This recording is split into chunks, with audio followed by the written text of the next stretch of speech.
Welcome to Health in Veritas. I'm Harlan Krumholz. And I'm Howie Foreman. We are physicians and professors at Yale University. We're trying to get closer to the truth about health and healthcare. This week, we will be speaking with Dr. Jonathan Rothberg. But first, we like to check in on current health news. What's got your attention this week, Harlan? Well, I keep wanting to get away from the pandemic, and then the president goes on 60 Minutes and says that the pandemic is over. And I thought, well, maybe we should just discuss this a minute and see what we think about it. I'll share my views on it. I'm interested in what you think. First of all, I mean, I know that that's the president, but I think we should all know that, people are expressing opinions that mean different things. They didn't come out with a declaration that was signed. It wasn't a George W. Bush moment where he said mission accomplished. And I think we're used to, presidents expressing a sense of what's going on in the nation. So I want to just put aside, I know there's a lot of criticism and so forth and people taking the words literally. If you go around the country, that's what the country's doing right now. I mean, the country is moving on. Now, whether or not the country will be able to move on, whether the virus will not, rear its ugly head in a way that it did early in the pandemic is an open question. And what we need to do to maintain this overness. I mean, I think one of the issues and I wish the White House may have seized this a little bit more, is that over is not a single state. It's a dynamic state. And in this moment where, like we've talked about on the program in the paper that we published, it said, we didn't have excess mortality in the spring. And as far as I can see, we really aren't in an excess mortality moment now in highly vaccinated states for sure. I think it's okay to say I prefer the word hiatus. There's a bit of a hiatus, but this is a dynamic, changing situation. It's not one where something's on or off. It's something that we're constantly monitoring. And that doesn't obviate the need for vaccines. It doesn't obviate the need for preparedness, doesn't obviate the need for Congress to come up with the money to support the pandemic response. I mean, over's not a yes, no. It's not. It's a spectrum, and it's where are we today? What is going on today? Meanwhile, I just came back from a trip where I attended an open science conference. Chan Zuckerberg Initiative put together all the grantees who are in open science. They helped fund medRxiv. As a co-founder of medRxiv, I'm grateful for that support. But it was really great. They brought together people who are promoting a different era of science, one that's more collaborative. I like to express it as moving from me science to we science and focusing on teams and sharing. But the point I wanted to make about this was that I hadn't seen anything like this in a long time. Testing every day. You didn't get your lanyard for the day with a color for each day until you had tested negative. Masks everywhere, and a pretty conscientious group. I mean, there was a large-scale enforcement of this policy, and yet still, there was someone who tested positive on day one. There were about 200 people there. Someone tested positive on day one. 2 people tested positive on day 2. So among people already tested positive, you couldn't be at the meeting unless you tested negative on day 1. Now 2 more people on day 2. I don't know what's happening. I was talking to someone who's doing a lot of screening in theater and, hearing that there are these local outbreaks and that the new variant, B8.75, is starting to become more prevalent.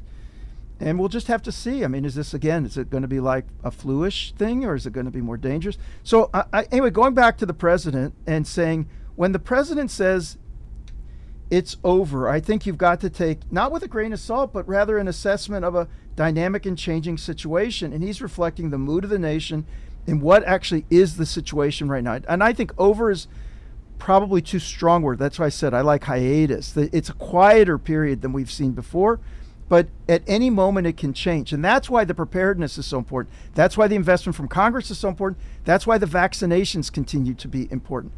And I'm going to just say one last thing about the vaccinations. Lots of people are writing about the vaccines. Topol wrote a really great piece on Substack arguing for people to get the boosters. I don't disagree with Eric. I also think that we ought to not just talk about the relative reduction, that is the boosters can reduce risk, especially people 50 and older. But the question is, what is your risk? So 50% of what? Is it a high risk, a low risk? And I think at this moment, if you've been previously vaccinated and you've been infected within the last couple months, the vaccine is unlikely. Many people would have to be vaccinated to produce one person to benefit. And it's definitely not clear that that benefit is even mortality benefit, maybe a hospitalization benefit. So people, I think, are rightly trying to consider their risks and benefits in this. I think ultimately we need to watch and see how dangerous the pandemic is. But, people need to make their own personal choices. I think, like you asked me last time, I'm going to get it. I should have answered it like this. Yes, I'm just not sure exactly when. Am I going to get it right now? Am I going to wait a month or two and just see what happens with the pandemic? This is what I'm trying to decide.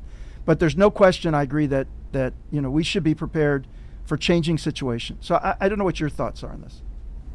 Two quick things in response. One, pandemic is a technical term, and the president really misused it there. It would have been much better if he avoided the use of the pandemic and if he just said the crisis is over or we're going to move on. I think pandemic means a worldwide outbreak that is ongoing and affects multiple continents at the same time. And we're still in a pandemic from a technical point of view. But I think his sense of it was correct in the sense that we're not in the same phase we've been on and off for the last 2 years. And let's hope that we don't have a massive outbreak again this winter. But none of us know the answer to that. So I think your term hiatus is a good way to think about that. I will say that since you're in the era of disclosure, since you said what you said, I am scheduled for my flu shot next week. I'm scheduled for my bivalent booster at the end of October. I can always change those things, but at the moment that's what I'm set for. That will get me about 4.5 months since my second booster, and it's the usual time I get my flu shot each year. I think I'm going to follow your lead. I like that schedule. Maybe I'll follow you on that. And flu shot too. Good point. Hey, let's get on to our guest. Today we welcome Dr. Jonathan Rothberg. Jonathan Rothberg is a scientist, serial entrepreneur. He successfully founded and launched over 10 life science companies while holding an adjunct professorship at Yale. In 2016, he was awarded the National Medal of Technology and Innovation under the Obama administration for introducing massively parallel or next-gen DNA sequencing technology, increasing the speed and efficiency of genome sequencing and analysis, something that hopefully we'll come back to a little bit later. Using this technology, Dr. Rothberg sequenced the first individual human genome and started the Neanderthal Genome Project, which aimed to sequence the Neanderthal genome.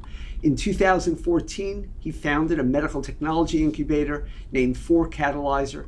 He is an Ernst & Young Entrepreneur of the Year and received the Wall Street Journal's first gold medal for innovation along with Nature Method's first Method of the Year award. He received his Bachelor of Science in Chemical Engineering at Carnegie Mellon and then received 3 degrees from Yale, a master's degree, an MPhil, and a PhD in biology at Yale. He's a member of the National Academy of Engineering and is a life trustee of Carnegie Mellon University. He personally holds over 100 patents. So I first met him during his stint as founder and CEO of Curigen back in 1999 when he spoke to my undergraduate class. Since that time, I've been fortunate to have him advise and hire students on multiple occasions. He has spoken many times to my various classes and groups, and I've personally been in awe of his ability to innovate in and around the life sciences, more recently attempting and succeeding to democratize parts of healthcare, while also making enormous leaps in our uses of technology to diagnose, treat, and manage disease. Our listeners rarely get to hear from true entrepreneurs, and many only see the successes, but it is rare to see someone succeed as many times as Dr. Rothberg has. So Jonathan, just to start off with, entrepreneurship is very personal to you. Can you tell our listeners about what has and what continues to motivate you about innovating, about commercializing, about democratizing, and making it so successful? I'm an entrepreneur because I love a lot of people. Every company I started specifically to address a problem that may face somebody I love or they're facing now. So whether it's next generation sequencing, when my son was born, I was worrying about him, or ultrasound on a chip and portable ultrasound, because I wanted to know what was happening with my daughter's kidneys. So I'm an entrepreneur because I see problems that people I love face, and I want to make sure I have no regrets. And can you tell us a little about the evolution of the Genome Project, let's say, from the beginning of your career to right now? Because you've been touching on the human genome for longer than almost anybody. I started to become interested in sequencing in the 1980s when I was sequencing viruses as an undergraduate. When I was at graduate school, the Human Genome Project took off and started to accelerate. And the goal was to sequence a canonical human genome that would be a map for all of us. I started my first life science company not to sequence a human genome, but to leverage that information for complex diseases. In the late 1990s, early 2000s, I realized what was more important was the genome of individuals as opposed to a map that told us what we had in common. So in 1999, when my son was born, I realized that I wanted to understand his individual genome. I wanted to know why he was in the newborn intensive care unit having difficulty breathing. And while the human genome had been mapped and there was a canonical or reference for all of us, that didn't help me explain why my son Noah was having an issue. So I started what became the first next generation or fast genome sequencing technology. And it led to the development, leveraging Moore's law, of fast DNA sequencing and the ability to sequence individuals. So instead of spending $3 billion to have a map of all of us, you could spend less than $1,000 to map an individual. And how has that evolved to today? Because I understand, like, even now you're continuing to think about how do you innovate, how do you democratize a genomic sequencing?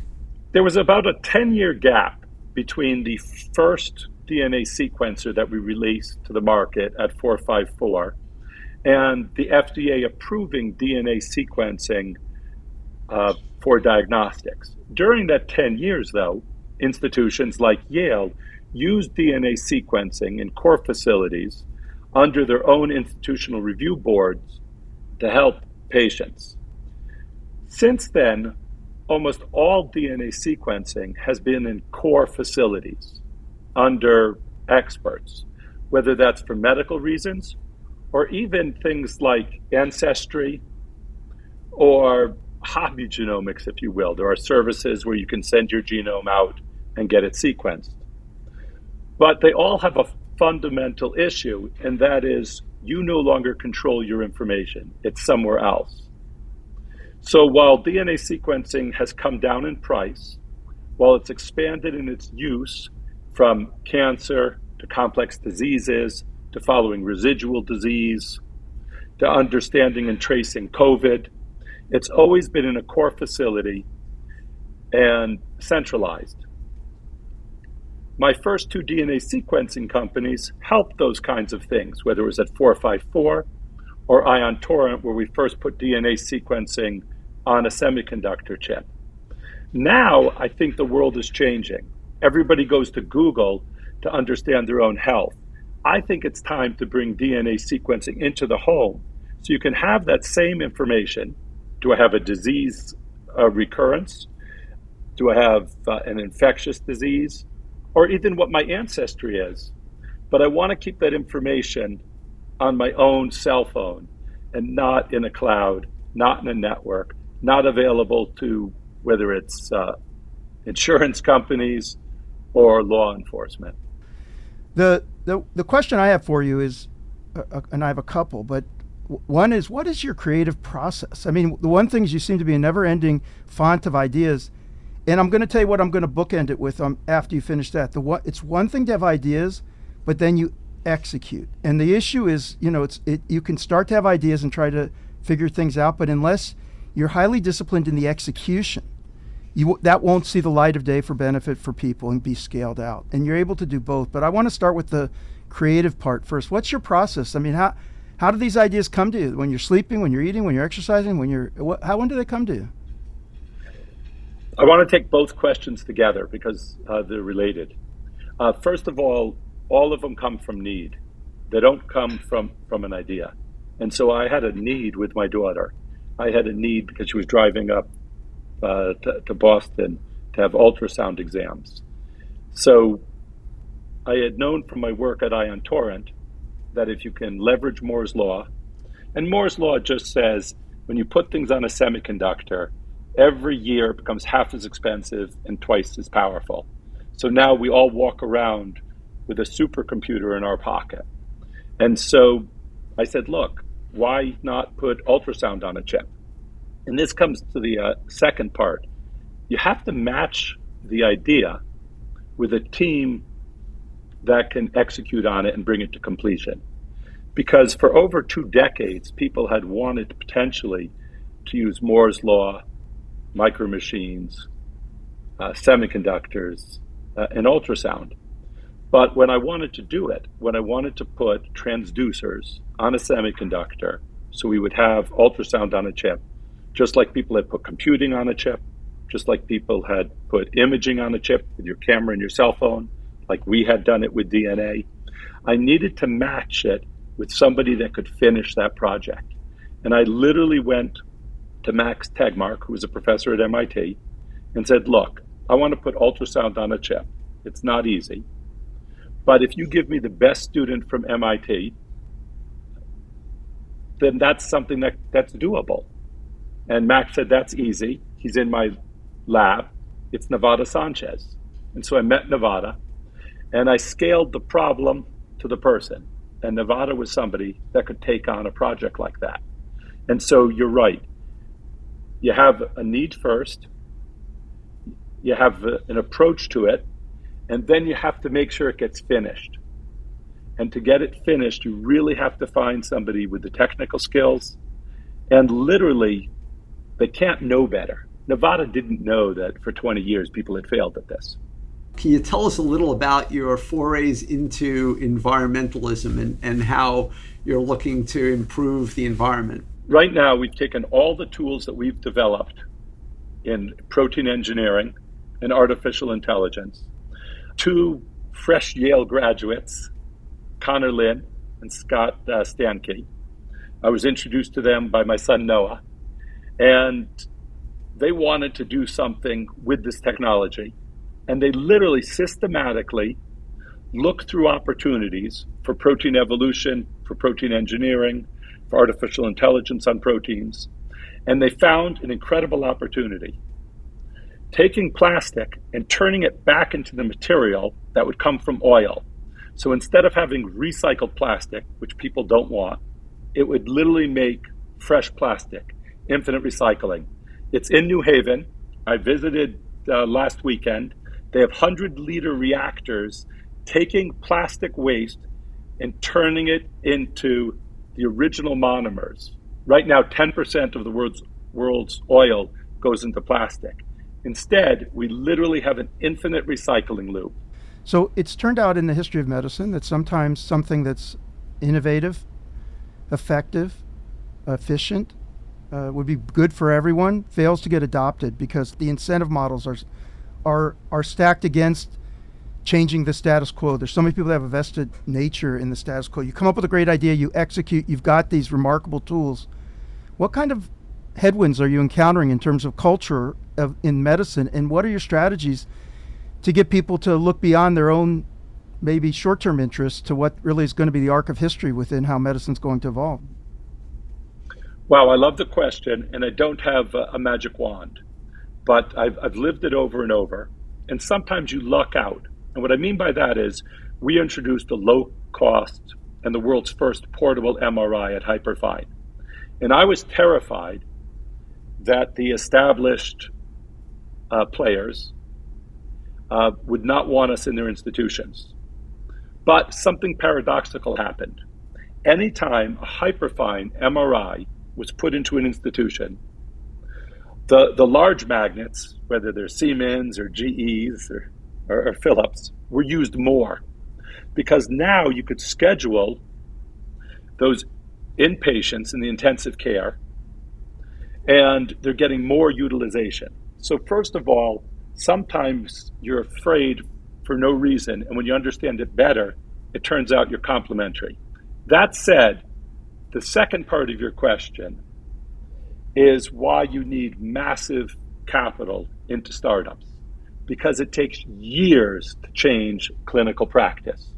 And whether it's Butterfly with a portable ultrasound or MRI, it takes years to get people to say, you know what? Sorry, Howie, but we don't need the radiologist today. Our intern can scan just fine and get the answer. And that takes time, that takes education, that takes collaboration with nonprofits, with radiologists to publish, and it takes capital. So startups for health tech have to be well capitalized, well beyond what you would need for a software startup, because it can take 1, 2, or 3 years to get those clinical practices changed. And sometimes you need laws changed. There are laws like certificates of uses for MRIs that were written for multi-million-dollar machines. When we go to sell an MRI, the certificate of use can take more lawyer dollars than the cost of our machine. So there are headwinds. The only way I know how to get by headwinds is to outlast them. And you can only outlast them with access to capital. So you do need patient investors, because while ultrasound in the chip will be ubiquitous 5 years from now, while portable MRI will be ubiquitous, while DNA sequencing in the home or in the clinic will be ubiquitous, it takes time, the regulatory time, the institutional time, the educational time. So I have no magic wand, need lots of help, write lots of papers on this, Harlan and Howie, and help us turn it into a tailwind. So everybody looks at Jonathan Rothberg now, but at the time you were getting your degree, you got your PhD, it did take some courage to go on a different and new path. Can you just take us back to that for a second? Just that decision that you made where you said, I'm going to go out and try to do something different. I mean, was it scary, or did you not even think about it? Or was it because you were on a track to be a remarkable academic, and then you take a different turn? What was that like? What did that feel like at the point of making that decision? Wow, I remember it quite vividly, because I just spent some time this summer with my academic advisor from Yale, Spiros Tsakonis, Ardonis Tsakonis. We just call him Spiros. And I remember going into Spiros's office, telling him I wanted to start a biotech company. And he immediately told me, that is a half-baked idea. So I responded, no, sir, it's fully baked. and so you're 100% right. At the time, with the exception of probably going to work for Genentech, it was frowned upon to walk out of an academic position to go to a company. And it was really Genentech, with their ability to do great business, great medicine, and great science, that kind of paved the way. And I'd say over the last 2 decades, it's become, a norm, especially because of the success of those software-only businesses. And I'm hopeful it will become more the norm. And George Church has been a pioneer here. For students to walk out of laboratories and start companies. There's still a big gap between healthcare companies, which are so domain knowledge required, and software companies. Huge difference in the amount of capital you need, huge difference in the amount of expertise or domain knowledge you need. But at least it's not frowned upon, and you won't have your advisor tell you it's half-baked. Well, you really set the pace on that. But yeah, at that time, I thought that really did take some gumption, to make that choice. Well, I think we're all happy. We're all happy you did, by the way. I don't know. Sparrow still hits me sometimes. It's just, my mom would always ask me the same question, though, and that is, are you doing good science? And so my answer had to be yes, whether I was in an academic lab or at a company. And I'm pretty proud that our companies have had the cover of Nature and Science. And so we're able to do real publications in real science. So I think you still have to answer the question my mom asked, no matter where you are you doing good science? And if you are, it's okay. One last quick question. Harlan started off by saying how grounded you are. And it's true, you're an incredibly humble person. Can you tell us how you stay grounded? What grounds you? Well, I have 5 children, and everything I do is for them. And I do want to say one other thing, though. You said I was charitable. I actually think everything we do should be aligned. And so the charity work I do is just higher risk entrepreneurship. So I sponsor people where I don't have my own solution. So I care about epilepsy. I care about some childhood diseases. I do sponsorship with people that are better able to answer the question than I can, where I can't match a team to the question. But there's no difference in what I sponsor through charity and what I put my money in. All of it is to save the life of somebody I love, and I just want the best path for it. So it's pretty aligned. In terms of being grounded, that's trivial when you have 5 kids. My older ones tell me I'm a permissive parent and give me guidance on how to raise the younger ones. So I think anybody that's a parent is grounded. Well, we appreciate it, Jonathan. Appreciate you joining us and everything that you do. And you're a local, and you really are a supporter of the community as well. So thank you. Thank you so much. So great to have you on. Yep, thank you. That was fun, guys. Thanks. All right. So Howie, that was a terrific interview, and so nice to have Jonathan on. Let's go to our next section here, and I want to know what's on your mind lately. What's keeping you up at night, or getting your attention? Yeah, so there was a letter to the editor of all things, not even a full paper, in the New England Journal of Medicine last week that raised a surprising, not surprising point that victims of sexual assault, of which 38% were below the age of 18, 12% were male, which to me were surprising, but then I did a little research and I realized that it's actually quite common, were treated in an emergency room, that among those, a large percent are responsible for substantial costs of their care, despite the Violence Against Women Act of 1994, which mandates that persons seeking care after sexual assault should not be charged for the evidence gathering portion of their care. The authors point out that billing for evidence gathering still frequently occurs because the Act allows healthcare facilities to bill for diagnostic testing, laceration repair, counseling, prevention of sexually transmitted diseases, HIV infection, emergency contraception. Abortion bans in some states make this even more complicated, as they point out.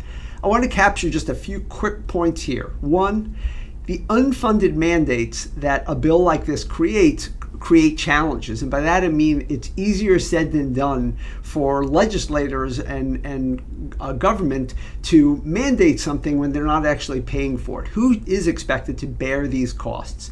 Two, asking people to have evidence collected in an emergency room or another healthcare setting, but then to not be responsible for the large bills that are part of this is inhumane. So we're further victimizing these individuals. And in the category of glass half full, only 16% of these patients were expected to pay out of pocket for care, but in the category of glass half empty, the authors raised the concern that people are actually avoiding care because they fear a bill. So we're seeing a biased sample here. Some might also wish to avoid the stigma of even seeing a bill associated with their sexual assault. The authors end with this statement, which I'll read in quotes: broadening the provisions of the Act to cover therapeutic services, not just evidence collection, would help some survivors avoid financial hardships. More extensive reforms, including universal health coverage, are needed to ensure that costs are not a barrier to essential medical care and forensic evaluation in cases of sexual assault. And I can't agree more. It just raises the issue again about how fragmented our system is and how even in the area of forensics and sexual assault, how we fund healthcare matters a lot. It just feels inhumane. I mean, it's sort of like we're taking care of people without regard to thinking about them, their circumstance, their situation and context. I mean, the stuff just gets rolled into administrative billing, and it just seems cruel and toxic, financially toxic for sure, to so many people. So I'm glad you brought this up. I hope we can uncover more and more of these things. But yeah, I mean, it's disheartening to know that our healthcare system can be so indifferent to this. And again, I don't think it's a person who's being indifferent. It's just the way the system is set up that it ends up inflicting this harm, and it hasn't. No one's really noticed that this happened. Even like we've got to talk about this in 2022 by letter to the editor. I mean, it's just crazy. So anyway, like I said, Howie, thanks so much. You've been listening to Health in Veritas with Harlan Krumholz and Howie Foreman. So how did we do? To give us your feedback or to keep the conversation going, you can find us on Twitter. I'm at HMKYALE, that's HMK Yale. And I'm at the Howie, that's at THEHOWIE. You can also email us at health.veritas@yale.edu. Aside from Twitter and our podcast, I'm fortunate to be the faculty director of the healthcare track and founder of the MBA for Executives program at the Yale School of Management. Feel free to reach out via email for more information on our innovative programs, or you can check out our website at som.yale.edu/EMBA. Health and Veritas is produced at the Yale School of Management. Thanks to our researcher Jenny Tan and to our producer Miranda Schaefer. Two amazing people that make this podcast what it is. Talk to you soon, Howie. Thanks very much, Harlan. Talk to you soon.